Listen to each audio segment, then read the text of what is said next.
Good morning. Standard eighth subject SST part geography lesson number first संसाधन। आज हम पढ़ेंगे और समझेंगे भी और बाद में इसके क्वेश्चन आंसर करेंगे। दो विद्यार्थी जिनका नाम मीना और राजू दे रखा है। आप जैसे विद्यार्थी सभी घर पर हैं, मम्मी भी है, अम्मा भी है, दादी माँ भी है। तो आपस में चर्चा करते हैं कि छोटे विद्यार्थी अपने मम्मा से, अम्मा से, दादी माँ से पूछते हैं कि संसाधन क्या होते हैं। संसाधन मीन्स जिन भी वस्तुओं का हम प्रयोग करते हैं। हम पेन का प्रयोग करते हैं, आप खाना खाने के लिए प्लेट का प्रयोग करते हैं, आप बाउल का प्रयोग करते हैं, आप गिलास का प्रयोग करते हैं, आप बुक का प्रयोग करते हैं, आप नोटबुक का प्रयोग करते हैं। ये सभी संसाधन है। बाहर जाने के लिए साइकिल का प्रयोग करते हैं, स्कूटर का प्रयोग करते हैं, मोटरसाइकिल का प्रयोग करते हैं, खेत में जाने के लिए ट्रैक्टर का प्रयोग करते हैं। ये सभी संसाधन हैं और संसाधन बहुत बहुमूल्य होते हैं। कुछ ऐसे कार्य हैं जो संसाधन नहीं कहलाते।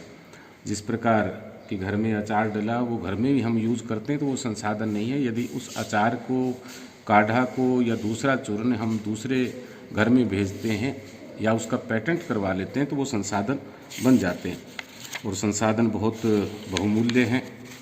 अब प्रश्न आता है कि संसाधनों के प्रकार। एक तो प्राकृतिक संसाधन है, आपको सुबह उठाने वाला सूर्य, रात को आसमान में चमकने वाले तारे, चंद्रमा, पानी, वायु, ये सभी प्राकृतिक संसाधन है। ज़मीन के अंदर आपको कोयला देखा होगा, वो भी प्राकृतिक संसाधन है। हिमालय पर्वत का पहाड़ और अनेक प्रकार की जहाँ औषधियाँ मिलती है वो भी हमारे प्राकृतिक संसाधन है। दो प्रकार से इसको डिवाइड करते हैं, नवीनीकरण और अनवीनीकरण। नवीनीकरण वो संसाधन है जिनका हम एक बार प्रयोग करते हैं, रिसाइकलिंग के द्वारा दूसरी बार भी प्रयोग कर सकते हैं।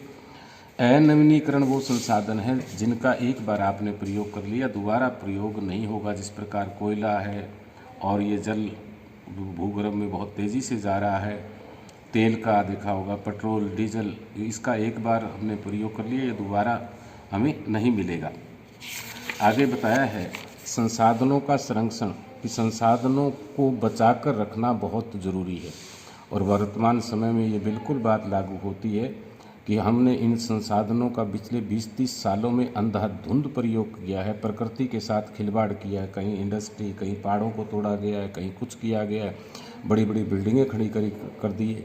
पेस्टिसाइड में बहुत ज़्यादा पॉइजन का प्रयोग किया गया है, पेड़ों को काट नष्ट कर दिया गया है विकास के नाम पर, जिसका खमियाजा आज पिछले 2-3 महीनों से पूरा संसार भुगत रहा है कि घरों में कैद होकर रहना पड़ रहा है। ये सदियों के बाद ऐसा समय आया है। आप बड़े बुजुर्गों से पूछ सकते हैं कि ऐसा समय कभी नहीं आया। इन संसाधनों का संरक्षण करना बहुत ज़रूरी है। ऐसे ही बच्चे आपस में बात करते हैं और दादी माँ बताती है कि यदि इनका, या अम्मा भी लास्ट में बताती है, या सभी कहते हैं, इनका संरक्षण नहीं किया तो आने वाली पीढ़ी में और भी गंभीर समस्याएं होंगी। हमें अधिकाधिक पेड़ पौधे लगाने चाहिए, हमें कम से कम पानी की बर्बादी है उसको रोकना चाहिए और ये अंधाधुंध विकास के नाम पर जो मानव निर्मित संसाधन हैं जिनका हम प्रयोग कर रहे हैं उन पे भी रोक लगानी होगी।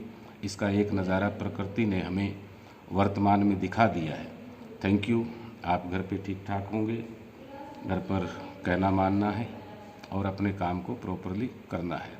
You have the best time to read and learn and write. तीनों चीज़ें बड़े आराम से आप घर पे कर सकते हैं। And best of luck you and your family. Okay, thank you.